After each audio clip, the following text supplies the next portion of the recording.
tua Bíblia em Isaías. Isaías, capítulo 1. Isaías, capítulo 1.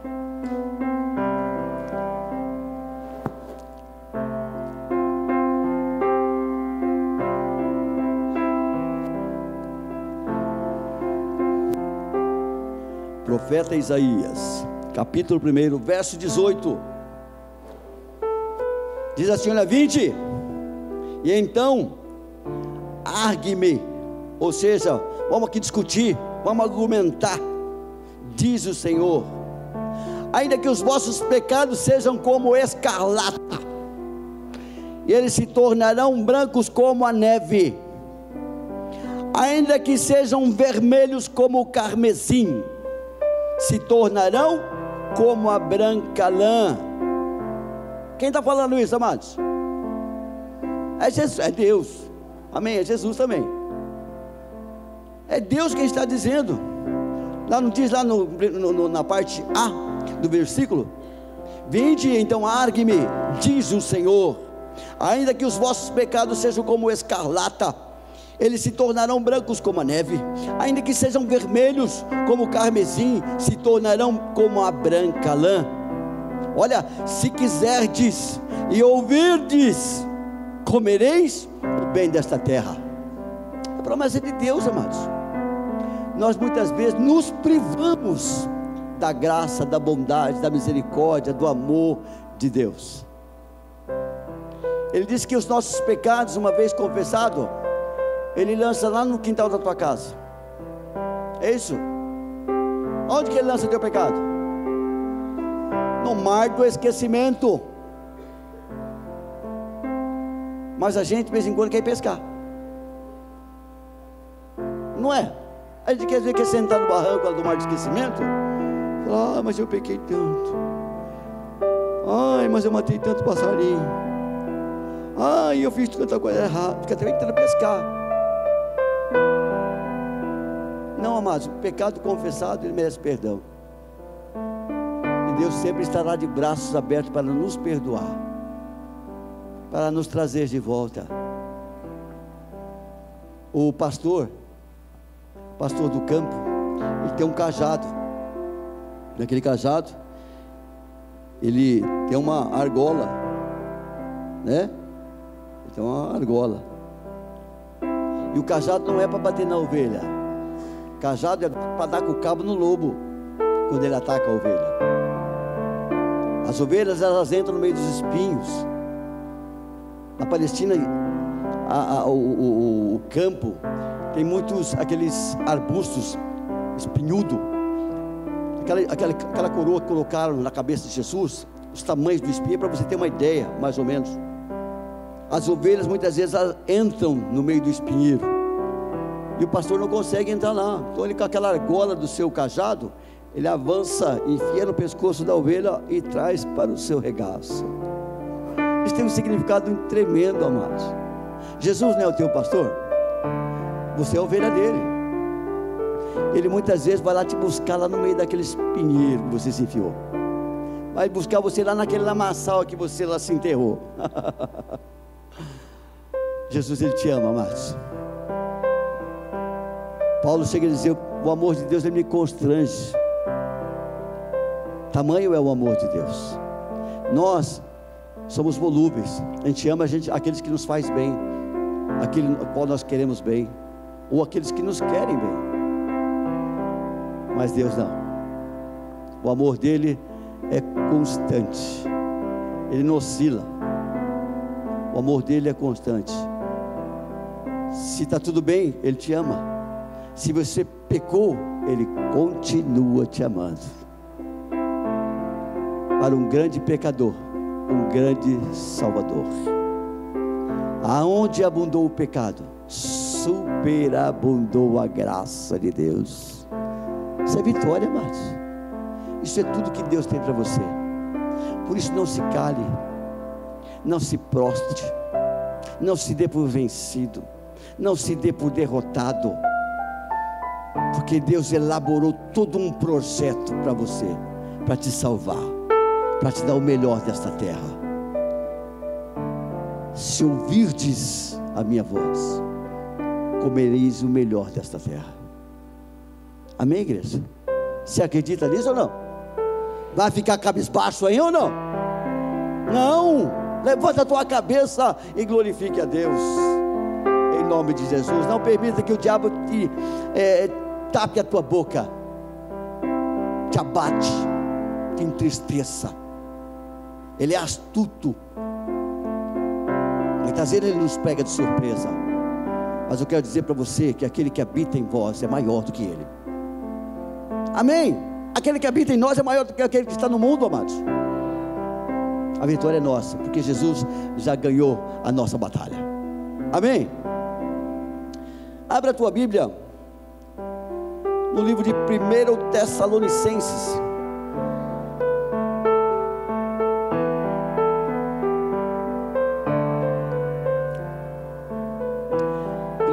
Tessalonicenses capítulo 4.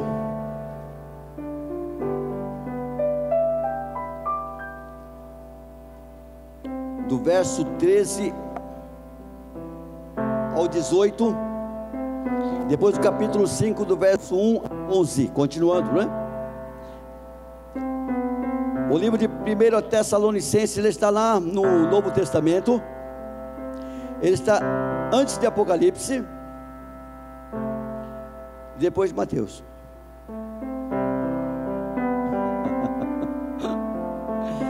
Amados, a gente tem que ter agilidade, mobilidade com a palavra de Deus, porque ela é a nossa espada. Amém? A gente tem que ter habilidade na nossa espada. Você quer ser um bom jogador de futebol, você tem que treinar, é ou não é? A palavra de Deus também, para aprender a manejar ela, tem que ler ela, tem que estudar ela, não é? Se familiarizar com ela. Todos acharam, amados? 1 Tessalonicenses capítulo 4, do verso 13 ao 18. Quero dizer primeiro, amados, que essa carta dos Tessalonicenses, ela foi escrita no ano 50, 51 da era cristã. E ela é a carta mais velha do Novo Testamento. Mas como pode, pastor? Mateus, João, Atos, Lucas, está antes dela. Mas ela foi escrita antes dos evangelhos. Essa carta de Paulo foi num período no qual Paulo estava fazendo a sua segunda viagem missionária, e ele teve uma visão, ele teve um sonho. Lembra dessa passagem? Paulo tem um sonho, vê um varão de branco, né, um varão macedônio, e diz: vem para cá, Paulo, vem nos ajudar, vem nos salvar. Não foi isso que Paulo viu? Ou que Paulo sonhou? Eu vou descer daqui. Paulo teve esse sonho, amados. Ele atravessou, foi para a Europa, e lá ele encontrou uma tal de Lídia, né? Vendedora da Avon.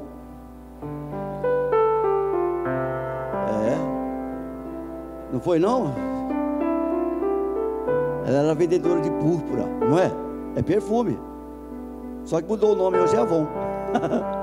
Aquela outra lá que dá o carro cor-de-rosa, como é o nome? Mary Kate, né? Mary Kate? Mary Kay? Aleluia. Então, e ela, amados, era uma vendedora de mão cheia. O evangelho propagou naquela região, porque ela se converteu ao evangelho. Paulo ganhou ela para Jesus. E ali ela saía vendendo os produtos da Avon, e lá ela pregava em todas as casas. E ali Paulo estabeleceu uma igreja, por causa da Lídia. Lídia ajudou muito a Paulo. Mas ali os judeus ficaram bravos com o ensinamento de Paulo, porque ele começou a roubar os judeus ortodoxos, aqueles que estavam lá no templo. Como foi lá e começou a pregar, e pregou um evangelho meio estranho para os judeus, e os judeus ficaram bravos com Paulo, e começaram a caçar Paulo, querer açoitar Paulo. Paulo, ó, deu linha na pipa. Ele foi parar 150 quilômetros depois, que é nessa cidade de Tessalônia, e lá ele começou a pregar o evangelho. Mas os judeus de Troade, que é da cidade de Lídia, eles saíram de lá e perseguiram Paulo. O diabo é terrível, né, amados? Eles não se contentaram e expulsar Paulo daquela cidade toda. Eles queriam também expulsar Paulo de Tessalônia. E Paulo ficou em Tessalônia 2 semanas. Ele passou correndo pela cidade de Tessalônia. Mas mesmo assim deu tempo de fundar uma igreja. Sabe por quê, amados? Porque a obra de Deus, ela não é de homem.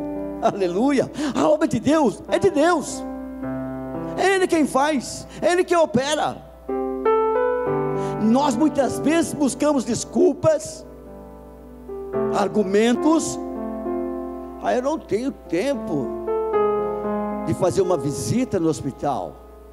Eu não tenho tempo de pregar a palavra de Deus. É coisa de pastor. Eu não tenho tempo de fazer evangelismo. Paulo, na correria e na perseguição, ele fundou uma igreja.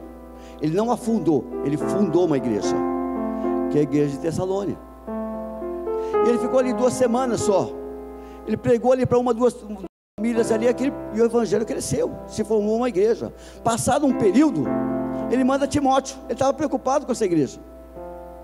Eu fiquei tão pouco tempo lá, não deu tempo para ensinar nada para eles. Então ele manda essa carta, escreve essa carta através de Timóteo. Timóteo leva essa carta para Tessalônia, que é essa carta da qual nós vamos ler. E essa carta aqui, amados, fala, o foco dela, a chave dela é a volta de Jesus, é o arrebatamento da igreja. E hoje em dia, amados, é uma palavra que está caindo em descrédito, é uma palavra que está caindo de moda, por causa dessa teologia da prosperidade. Então as pessoas querem mais ouvir de prosperidade, quer barganhar com Deus, quer negociar com Deus. Não. Nós somos servos, Ele é Senhor. Ele levanta a quem Ele quer, Ele abate a quem Ele quer. A porta que Ele abre, ninguém fecha. A porta que Ele fecha, ninguém abre. Ele é Deus. E nós muitas vezes queremos nos colocar na posição de Deus, determinar a Deus. Não, amado. Tendo com o que comer e com o que vestir, nos demos por satisfeitos. Não é assim que Paulo nos ensina? Nos demos por satisfeitos. E essa carta aqui, amados, fala do arrebatamento da igreja, o arrebatamento do povo de Deus. E essa carta, ela é tão antiga que quando Pedro escreve a sua primeira epístola, a sua segunda epístola, essa carta de Tessalônica já era conhecida como, fazia parte das escrituras, essa carta de Tessalônica. Está lá em 2 Pedro, abre 2 Pedro, no verso, capítulo 3, 2 Pedro, está lá perto do Apocalipse, amados, um pouquinho antes de Judas. Dessa vez estou te ajudando, hein? Dessa vez estou sendo bonzinho. A segunda carta de Pedro, capítulo 3. Aqui Pedro está advertindo o povo. Essa carta foi escrita 20, 30 anos depois da carta de Tessalonicenses. O povo já estava desanimado, a igreja estava sendo perseguida, e o povo estava desanimando. Quando que vai vir o Senhor? Quanto tempo já passou e o Senhor não veio? Não é igualzinho aos nossos dias? Tem muita gente que indaga, já faz 2000 anos que estão falando que Jesus vem e não vem, e Ele nunca vem. Isso não é um privilégio nosso, não. Já era daqueles dias, 70 anos depois da morte de Jesus Cristo, o pessoal já estava desesperado. Verso 9 diz assim: o Senhor não retarda a sua promessa, ainda que alguns a tenham por tardia, mas é longânimo para convosco, não querendo que alguns se percam, senão que todos venham a arrepender-se. Lá no verso 16 ele continua dizendo assim, falando disso, como em todas as suas epístolas, está falando das epístolas de Paulo, entre as quais há pontos difíceis de entender, que os indoutos inconstantes tossem igualmente as outras escrituras para a sua própria perdição. A vinda de Jesus, o arrebatamento da igreja está caindo no descrédito, amado. Na Europa, muitos pastores, tem uma linha grande de pastores da Europa, que eles falam que a volta de Jesus é uma utopia, foi algo que foi colocado para que os cristãos tenham uma esperança, movam-se, tenham uma esperança. Isso não vai acontecer da forma da qual nós imaginamos. Jesus não vai vir agora não, daqui uns 1000 anos ele vem. Por isso que a Europa, as igrejas na Europa estão ali virando bares, salões de festa. Por quê? O fogo do Espírito Santo, o ardume do Espírito Santo nos corações dos crentes tem sido apagado, abafado. Perderam a esperança. Lendo essa palavra, a gente percebe que a volta de Jesus não é algo ameaçador, que nós devemos ter por ameaça, não, mas é algo que nos consola. Leiamos lá, capítulo 4, verso 13, diz assim: olha, não quero, porém, irmãos, que sejais ignorantes acerca dos que já dormem, para que não vos entristeçais como os demais que não têm esperança. Porque se cremos que Jesus morreu e ressuscitou, assim também os que em Jesus dormem, Deus os tornará a trazer com Ele. Dizemos-vos, pois, isto pela palavra do Senhor, que nós, os que ficarmos vivos para a vinda do Senhor, não precederemos os que dormem. Porque o mesmo Senhor descerá do céu com um grande alarido, e com voz de arcanjo, e com trombeta de Deus. E os que morreram em Cristo ressuscitarão primeiro. Depois nós, os que ficarmos vivos, seremos arrebatados juntamente com Ele nas nuvens, a encontrar com o Senhor nos ares. Assim estaremos sempre com o Senhor. Portanto, consolai-vos, não vos amedronteis, pelo contrário, mas consolai-vos uns aos outros com estas palavras. Mas, irmãos, acerca dos tempos e das estações, não necessitais que se vos escreva, porque vós mesmos sabeis muito bem que o dia do Senhor virá como ladrão de noite. Pois que quando disserem a paz e segurança, então lhes sobrevirá repentina destruição, como as dores de parto, aquela que está grávida, e de modo nenhum escaparão. Mas vós, irmãos, já não estáis em trevas, para que aquele dia vos surpreenda como ladrão. Amado, falar quando está em trevas, treva é escuridão, treva é ignorância, é falta de conhecimento, isso é trevas, tá bom? Trevas não é só luz apagada, não, trevas é falta de conhecimento, falta de entendimento. Pois que quando disserem a paz e segurança, então lhes sobrevirá repentina destruição, como as dores de parto, aquele que está grávido, de modo nenhum escaparão. Mas vós, irmãos, já não estáis na ignorância, nas trevas, para que aquele dia vos surpreenda como um ladrão. Porque todos vós sois filhos da luz e filhos do dia. Nós não somos da noite e nem das trevas. Portanto, não durmamos, pois como os demais, mas vigiamos e sejamos sóbrios. Porque os que dormem, dormem de noite, e os que se embebedam, embebedam-se de noite. Mas nós, que somos do dia, sejamos sóbrios, vestindo-nos da couraça da fé e do amor, e tendo por capacete a esperança da salvação. Porque Deus não nos destinou para a ira, mas para a aquisição da salvação, por nosso Senhor Jesus Cristo. Porque morreu por nós, para que quer vigiemos, quer durmamos, vivamos juntamente com Ele. Pelo que exortai-vos uns aos outros, e edificai-vos uns aos outros, como também o fazeis. Amém? Espírito Santo de Deus,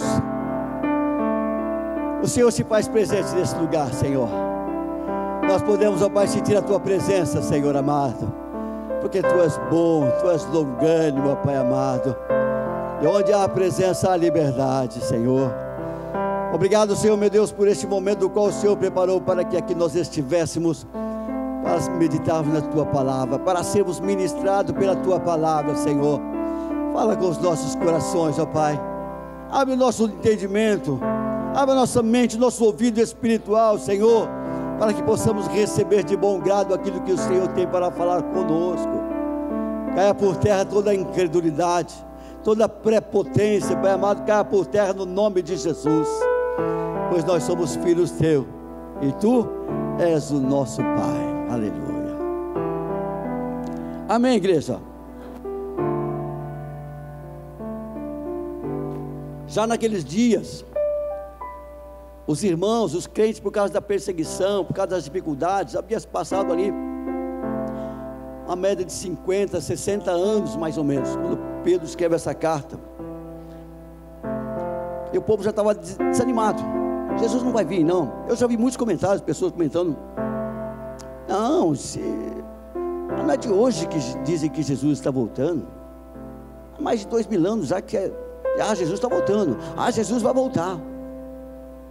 Quero dizer para você, amado, que até o ano de 1948, 47, 48, os pastores, os teólogos estavam todos desorientados, perdidos, porque a Bíblia sempre comentou de Israel, a Bíblia sempre falou dos judeus. Onde estão os judeus? Onde está o povo da Palestina? Aonde está o povo de Israel? Estavam perdidos. Quando a nação de Israel foi instituída, e o povo de Deus, o povo de Israel, ressurgiu das cinzas, aí a gente se encontrou, a gente acabou se encontrando na Bíblia, o lugar do qual nós estamos. Hoje, amados, nós somos a igreja da última geração. Hoje, nós estamos vivendo a igreja de Laodiceia. Há certas igrejas da Ásia, da qual Jesus mandou João escrever uma carta a cada uma, e a última igreja é a igreja de Laodiceia. Nós estamos vivendo o tempo da igreja de Laodiceia. Laodiceia era o tempo do qual o governador, quem mandava na casa dele é a mulher dele, quem dava as ordens na casa dele, no reino dele, era a mulher dele. Ela dominava o reino dele, a cidade de Laodiceia. E hoje nós vemos aí o avanço das mulheres em todas as áreas. É ou não é? Eu já vi mulher sentando bloco, sentando tijolo, pedreira, e senta muito bem, melhor que muito lambão por aí, não é? Pilotando ônibus, na boa. Aonde já se sonhou, amados, uma mulher governar um país, governar uma nação? Isso é coisa de doido, não é? Olha o que a Dilma fez. Está filmando, esse que é o problema, amados. Filmar gravou. Mas nós estamos vivendo a última igreja, amados, que é a igreja de Laodiceia. É o domínio da mulher, a expansão da mulher. Por isso que as mulheres sofrem, as mulheres têm as suas enfermidades um pouco mais cedo. Por quê? Porque elas ocupam o lugar no qual elas não foram destinadas para isso. Não estou aqui desfazendo das mulheres, nem tampouco aí sendo machista, mas não foi isso que Deus instituiu. Deus instituiu o homem como o... Sabe por que está com a mulher do lado? Está com medo de falar? É o cabeça da mulher, amados. Está com medo? Jesus garante. É verdade que, né, Ana? Diz que a mulher é o pescoço, leva a cabeça para onde que quer. Amados, nós estamos vivendo os últimos dias. A volta de Jesus está virando aí algo, está caindo em descrédito. As pessoas só estão vendo falar da prosperidade. Por isso muitos crentes, amados, estão caindo. Muitos crentes estão aí desanimados. Muitos crentes já estão perdendo a esperança, está perdendo a alegria da comunhão, o prazer de estar louvando a Deus. E Paulo, através dessa carta, lhe dá aqui para nós algumas advertências, para que nós venhamos ficar espertos.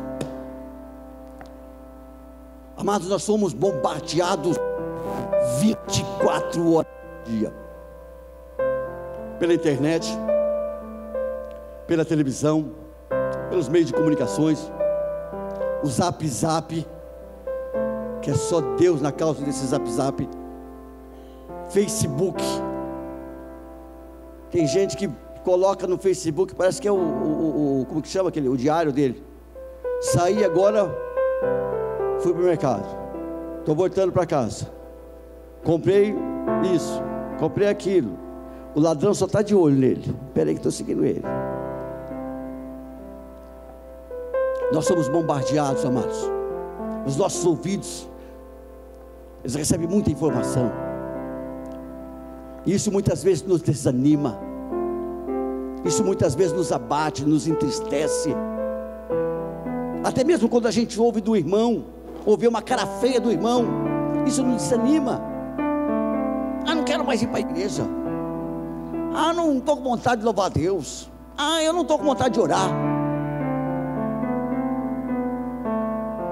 Jesus está voltando, igreja. Jesus está voltando, igreja. Oh, glória. Isso é motivo de alegria, amados. É motivo de alegria. É uma pena, amados, que a igreja, ela está no estado de dormência. Eu coloquei aqui como título aqui dessa pregação: 4 condições para sermos arrebatados. Você acredita que Jesus vai te arrebatar? Você acredita que Jesus vai surrupiar você? Vai, amados, vai. É verdade que muita gente vai ficar, mas muita gente vai subir. Eu quero te ver lá. E se você não subir, eu faço questão de descer aqui, ó. 4 condições, amados, para sermos arrebatados. Primeiro, acorda, igreja. Sai desse estado de dormência. Paulo diz assim, lá no capítulo 5, verso 6a: não durmamos, ou não dormemos, ou durmamos, pois como os demais. Estado de dormência, amados. Você já viu alguém dormindo do teu lado? Você pode dar pontapé nele, você pode empurrar ele, pode puxar as cobertas dele ou dela, não sei. Ele não acorda, ele não compartilha com você, está dormindo, está apático àquilo que está acontecendo à sua volta. A casa dele está despencando, a casa dele está sendo inundada, o diabo está fazendo uma ruaça na casa dele, ele está dormindo. Me faz lembrar das noivas. Lembra das noivas, das 10 noivas que Jesus conta da parábola? Era o encontro do noivo, é a parousia de Jesus, é a vinda de Jesus. O noivo é Jesus, a igreja é a noiva. Quantas entraram nas bodas do noivo? 5. Quantas tinham? 10, porque dormiram. O azeite acabou, a unção acabou, a comunhão acabou, a alegria acabou, o desejo acabou, acabou o azeite. 5 foi e 5 ficou, porque estavam dormindo, estavam indiferentes das coisas que aconteciam à sua volta. Na igreja, amados, muitos crentes estão dormindo, não participam daquilo que acontece à sua volta, não participa daquilo que está acontecendo na sua igreja, na sua casa, em meio à sua família. São apáticos, está dormindo. Acorda, desperta, põe a tua casa em ordem, porque o Senhor vem. Ele vem buscar um povo zeloso de boas obras. Acorda, Desperta, desperta, igreja.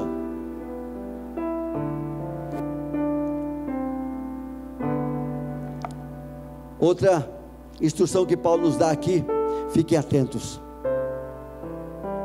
vigiemos. Amados, estava lembrando daquele grande navio, o Titanic. Lembra desse navio?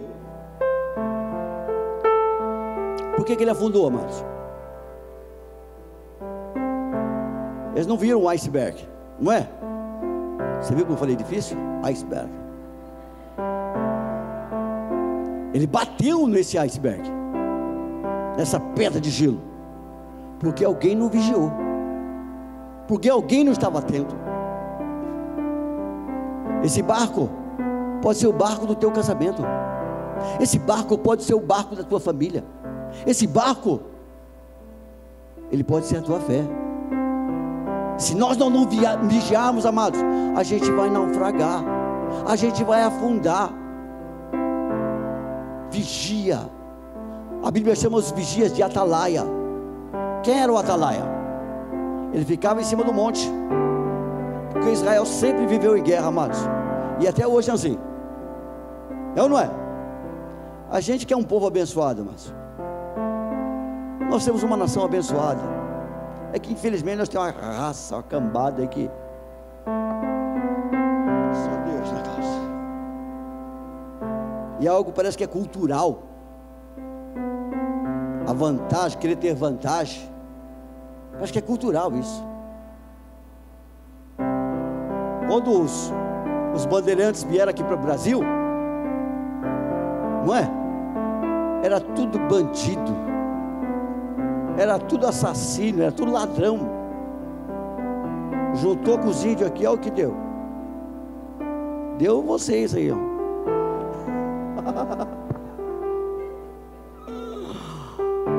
Vigia, meu amado.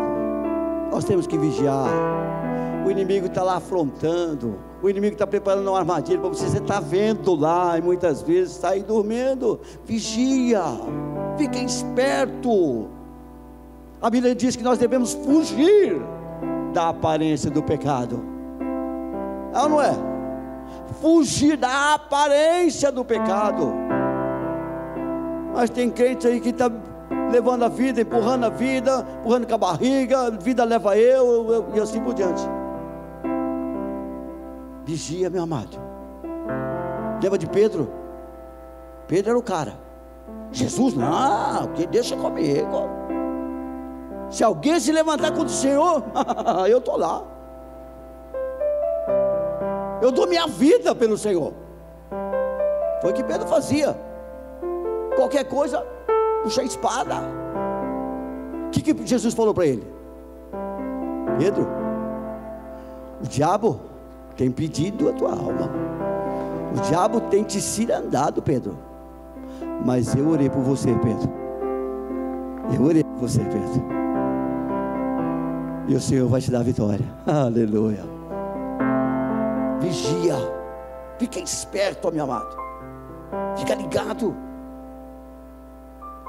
Outra dica que Paulo nos dá aqui, uma outra advertência, que nós sejamos sóbrios. Lembra daquele ator que passava no... aquele que fazia um papel de bêbado? João Canabrava. Hã? Autor Cavalcante, né? Hã? Peça a régua lá? Ah, peça a conta e passa a régua. Mas ele sempre falava, estou sóbrio. O que é o contrário de sóbrio? Bêbado. Bêbado não tem rumo. Sabia um bêbado andar?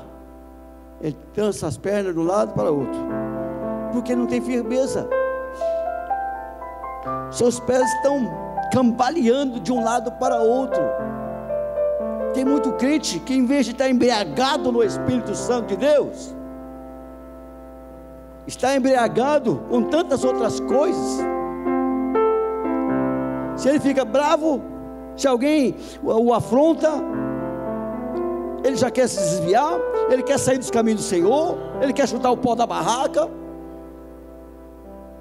ele perde o rumo, ele perde o centro, fica olhando para as pessoas, fica olhando para o que as pessoas fazem, fica olhando para o que as pessoas falam, e esquece de olhar para o autor e consumador da sua fé, que é Jesus Cristo.